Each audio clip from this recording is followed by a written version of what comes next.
That one brought a lot of investment first, and then the infrastructure, support infrastructure came next. So these are two different models. Of course, the consequences, at least to my knowledge, Noira has more wonderful infrastructure, but less business. Well, the other place is a lot of business, but they have a lot of other issues in terms of supporting infrastructure and traffic and so on. So let's skip quickly to the third example, which is the example in the Philippines. This is again a completely new city, a completely green city, nuclear city, and this has been, of course, driven by the authority set up by the government. This is called BCDA. The company or the authority was granted full authorities to develop the city, to enter into contracts and PPPs and so on. And this is ongoing, and this is really, again, similar issues. Wanted to decongest the capital and move a lot of the activities in a nearby area. There's also, to the best of my knowledge, there's a high-speed train that's going to connect the two urban areas. So what ADB has provided in this case, we provided a transaction advisory support starting from the master planning of the new Clark City to screening the projects, to structure and tender those that were worth it, that were envisioned or they see value for money for private sector participation. So a few of the lessons learned and issues. I try to focus on three areas. One is on development model. So it's important to set up what the development model for a new city will be, because different development model give you, as the India example give you different results. Then the other one is important to structure well the phasing. We're talking about maybe 5 years now, I heard. I also read in the news that the government building will move very quickly as well. So it's important to both come up with a good phasing plan and to also come up with defined roles. Institutional capacity is important. The director of New Tashkent is new. The people that we work with are extremely well qualified, but of course it's a new entity, so new entities need support and need to interact with all the other government entities that will be involved in this new development. So one thing, as the city develops, the new part of the city, there are, again, two phases. There's the development phase, the planning and development, which is where we are right now. But at a point in time, we will have to move on city management, because planning and construction is one thing, but managing the whole section of the city will be equally important, and they will require a different skill set to some extent. The last one is on the investment ecosystem. What is important at this point in time is to really come up with a comprehensive financial plan, which will be, include a mix of instruments. There are certain activities that will have to be driven by public financing.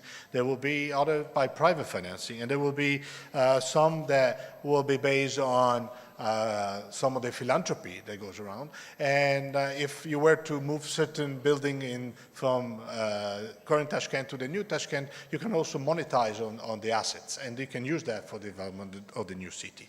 And finally, as we mentioned in some of the examples, the incentives are very important, especially to attract the investment. So I think we're on the, you're already doing that, you're already on the same page, but I think to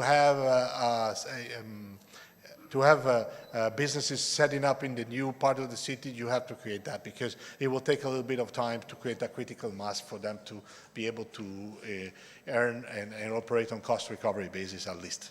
Finally, I will, again, I don't want to self-publicize ADB too much, but this is what we can help at this point in time. Really, again, help with a comprehensive financial plan, really to identify the type of financing that can be mobilized for the different asset class and the availability, cost, and the design of the products. Of course, again, assess the development model, as I said, is one of the issues that has to be taken into consider. Which development model are we going to undertake for the new Tashkent? And finally, the capacity building. Of course, again, a new institution requires capacity building. We're, of course, with Rustam, we're also working on Tashkent Invest as well. So I think we can create a good setup for implementing this, which is a very ambitious but very well needed. And of course, we're all keen on moving to not only new city, but also livable and green city. And I think this project will allow to overcome some of the current bottlenecks. Thanks. Thank you very much, Enrica. Thank you very much. What is important is that we all understand that to build a complex project, we need to have involved different partners, different companies, different expertise, financial sources. And that's important to understand what sources, what partners, and what entities are available for that. And I want to give the word to Evgenia Danilova. Evgenia, KPMG company. Can you comment on New Tashkent project? I know that you're also involved in that project. Please turn on your microphone. Yeah, thank you, Denis. Hello, everybody. Since, as it has been covered a bit earlier, Tashkent is developing really very quickly, and so we need to develop further territory to meet the population growth. New Tashkent is very important not only in terms of investment, but also in terms of social aspect. So the project is really very huge, and to be brief, it comprises overall infrastructure development, construction of cultural facilities, residential properties, and commercial real estate.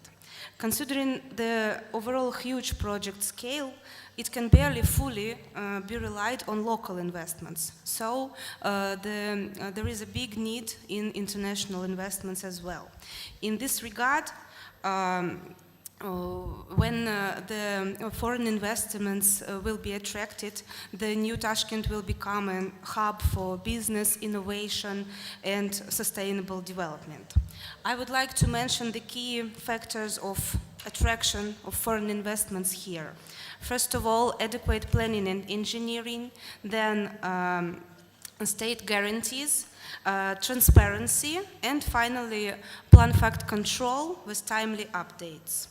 Let me cover adequate planning and engineering first. It's one of the fundamental factors in attracting foreign investors. Well-planned and design-engineered projects always minimize risks, even minimize risks of additional investments and maximize returns. Collaboration between government and international experts in this regard should result in master plans, feasibility studies, and infrastructure designs which meet global standards and requirements. All these stages are performed right now for New Tashkent by Crossworks and other international experts. And I think my colleague Hakan from Crossworks will cover this stage a bit further. The second factor of attraction is state guarantees, since I think new investors might be concerned about investing in new region, in new country. So state guarantees may help them to make such a decision. For example, state guarantees may include stability, legal protection, and financial security. They can include tax breaks, which were already announced today, not only on this session, but also by Mr. President earlier, insurance coverage, mitigation of political risks for investors. Financial security in this regard, as I have mentioned above, means that the investor must be sure that all the spent capex, capital expenditure, will be covered by future cash flows and returns. So, most important now for New Tashkent is to provide guarantees regarding the construction of infrastructure in the project. Based on our experience of similar offers of sellers in the region, depending on guarantees, the value of the land plots per 100 meters may vary from 16 to 21,000 US dollars per 100 meters of commercial land. However, this figure can vary in future. For example, well, it's subject to negotiations depending on exact square of each land plot, or for example, exact location, so closer to some facilities or a bit far from them. Speaking about potential construction costs, based on our similar experience in the region, we suppose the following. For hotel, from 1,200 to 3,400 per square meter, we propose that this can be the construction cost. For office, mentioned earlier, of class A or B, from 1,400 to 3,700 per meter. I mean square meter. And for apartment building, from $650 to $1,500 per square meter. And this, here it is important to mention that our assumption here is that the infrastructure, I mean supporting infrastructure, roads, or well, pipelines, etc., will be covered and supported by the government. The third factor, as I have mentioned earlier, is transparency. This factor generally goes in connection with state guarantees, so transparency is essential to make decisions based on building trust. And well, each investor, when investing in new market, should be should have fully honest communication about state policies, regulations, and etc. So it is very important for New Tashkent to promote transparency to avoid any misunderstandings and inefficiency over the project. And last but not least, plan fact control with timely updates. It is also very important and essential for attraction of investors, because they really need to rely not only on accurate and reliable information, but it should also be up to date. Up-to-date information, clear information about the project progress will help investors to assess risks carefully and make strategic decisions in this regard. The government can, for example, establish some monitoring mechanisms or key performance indicators and update them, for example, quarterly for investors. The best case in here is the construction of financial model and timely update of it. The model can be constructed for each residential or real estate property separately, or for District 1 on the first stage overall, or even for the whole project as well. It will depend on the investors' needs and on the government's needs, and well, the variant can be decided between them to maximize the efficiency. Thank you very much. Thank you very much, Evgenia. Actually, Evgenia mentioned transparency, but we now witnessed unique situation. We've heard almost the whole assumption list for the new Tashkent, for the development of new Tashkent. It's very important for all investors. We all understand that all the figures, all the master planning will change. But for us, it's very important to understand the way of thinking, how those who are responsible for the project look at this project and think about it. And now I guess you are a little bit bored with figures, and now it's time for nice renders. And I want to introduce Hakan Akça. He's author of Master Plan for New Tashkent Crossworks Company. Hakan, the floor is yours. Thank you. Thanks. Thanks, everyone. Does this work? Включите презентацию, пожалуйста. Okay, great. So I'm Hakan Arja, the founder and MD of Crossworks. We're based in London. We're an architecture and urban design firm, and we specialize in cities. So this project is perfect for us. It's our pleasure to be running this project as the lead consultant. We're actually the head of a project that has a large consortium of other companies involved. So it's not just us. We actually have 15 other sub-consultants working under us, including the likes of KPMG and Bura Happold and Gillespie's and a number of other companies, all looking at different disciplines. Our role is to be the overall coordinator of the project and obviously to design the master plan. And now we're actually proceeding with designing some of the buildings as well. So today I'm just going to run through very quickly. This is usually a 2-hour presentation, so I've only got, I think, 6 minutes. Now 1 minute has passed, so I'm going to go through very fast. So bear with me. So on the west there you can see Tashkent, which we all love. And on the east there you can see Yangi Tashkent, or New Tashkent, as it's called in English. This is a 25,000 hectare site. 25,000 hectares, it's a very large area of land. In the UK, that would be the size of Birmingham, which is our second largest city. It's a huge area. Now, it's important to state that this is a greenfield site, meaning it is currently undeveloped, but there are existing settlements.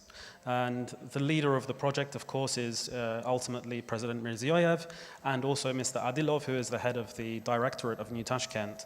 And he has said to us, make sure that we retain as much of the existing settlements and the heritage of the site as we can. So we want to be very sensitive to the land. But ultimately, it's predominantly empty at the moment. It's farmland. So one of the key concepts that we thought was that on such a site, why don't we actually utilize some of the heritage, which are these irrigation channels, and create this beautiful canal network that goes through the whole city, and make it like a new Copenhagen or a new Amsterdam for Central Asia. Now, this isn't something that's unknown to Tashkent. In fact, Tashkent does have canals running through the existing city, as many of you will know. So in fact, we're taking the heritage not only of the site, but also of the existing city to the west, and connecting it to our new vision. So I'll run through some numbers very briefly, just to give you a sense of the scale, because sometimes when we're working on city projects, it's difficult. Even I sometimes get confused by the scale, because these are so big, these projects. There is unlikely to be another project of this scale in the world, not just Central Asia. This is one of the largest master plans on the planet at the moment. It's up there with the likes of some of the Saudi projects that we can see coming out of NEOM and the likes of other projects around the world. So this is really at a global scale. So at 25,000 hectares of land, we're actually generating a population of 2.5 million people. To put that into some context, that would make it one of the top 5 largest cities in Europe. So this is a colossally large population. It's similar to the population of Paris. And if you combine it with the existing population of Tashkent, that makes 5 million people. So after London, it would be the second largest in Europe if we were to compare it to Europe. In terms of GFA, we're talking about 160 million square meters of development. To give it some context, Canary Wharf in London is somewhere in the region of just over 1 million square meters. This is 160 million square meters of development. So this isn't a project that will be done in 5 years or 10 years. This is a project for centuries. And with that, I want to show you the phasing. Now, this is just a graphic. It's an animation. So it's not to be taken as though every plot is accurately shown here. But as a phasing plan, this gives you the general idea that going from the north of the site down to the south of the site, the project will develop over the next decades, over the next centuries. We're responding to nature. As I mentioned, we're developing this canal network, connecting the Chirchik River to the west and the Karosu River to the east. And along these canals, we're going to run a huge landscape strategy, because we want this to be one of the greenest cities in the world. What do we mean by green city, by the way? What we mean is how many square meters of green space per person. That's really the key factor here. We also need a very connected city. As one of our colleagues said, we don't want to create a satellite here. We have to make sure that it's integrated in terms of the transport connections, the infrastructure, the utilities. So you can see here how we've designed it to be completely seamless and to connect with the old. We have a motorway going around the edge, primary roads, secondary roads, and a whole sequence of tertiary roads in between. We're also linking to culture. One of the many ideas from the directorate was, let's have these junctions at the main roads where we would have names from different parts of Uzbekistan. So certainly we want to bring some of the heritage of the other cities to the new city as well. One of the things that makes city planning successful is to make sure that the mathematics are correct. This is something that's often overlooked, and it's a key part of master planning when it's done well. At 2.5 million people, you need to make sure that every inhabitant has the correct amount of community facilities, cultural facilities, and commercial. And we take that mathematics very seriously. So here in a very simple graphic, we've shown within an 800-meter walk, which is about 10 minutes, and a 400-meter walk, which is about 5 minutes, we have specific community facilities at each scale so that every neighborhood is well catered for. We have the same idea for cultural facilities, whether these be libraries or heritage sites or museums or galleries. And now I'm just going to discuss very briefly District 1. So the first phase of development, which is 6,000 hectares in the north of the site, we've now developed a detailed master plan for this, which we submitted yesterday.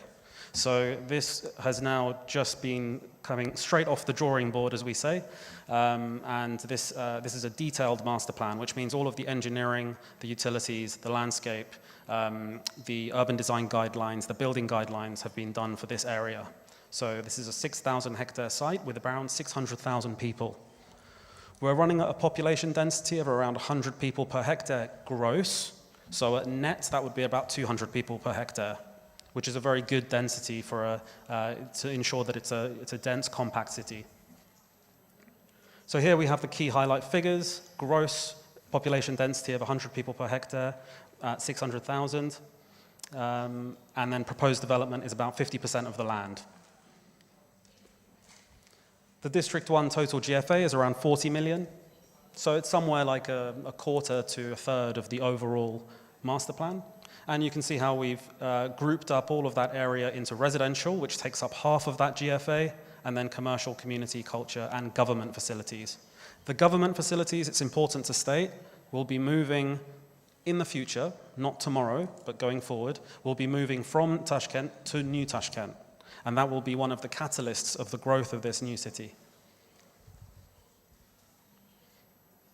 So we're going to show you some of the plans. This is our road network.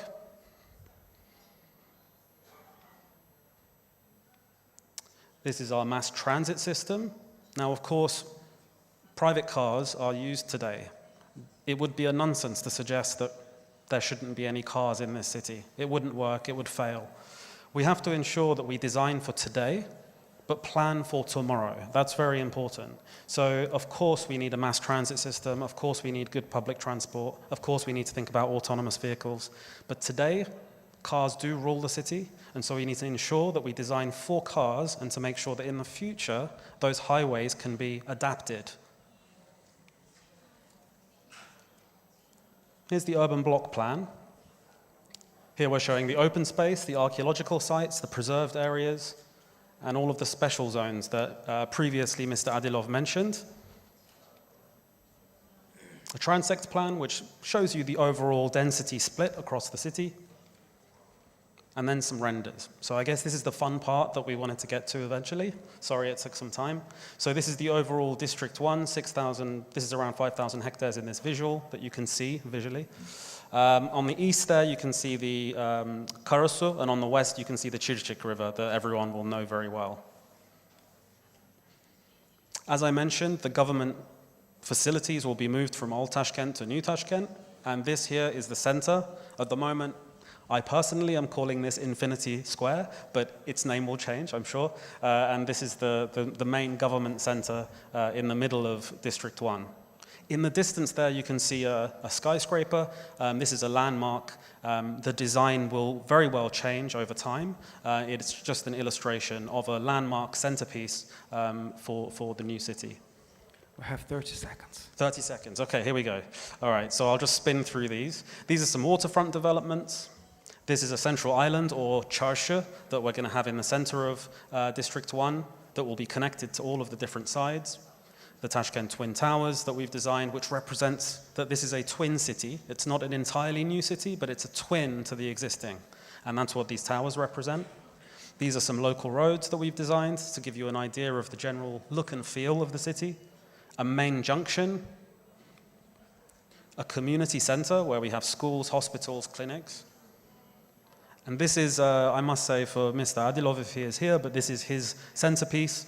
His idea was that we create an area called Silk City in the center of District 1, which will have a much denser feel, much more walkable streets, narrower streets, less traffic. And this is where we would have a lot of luxury, retail, and high-end goods that will be sold and manufactured in Uzbekistan as well.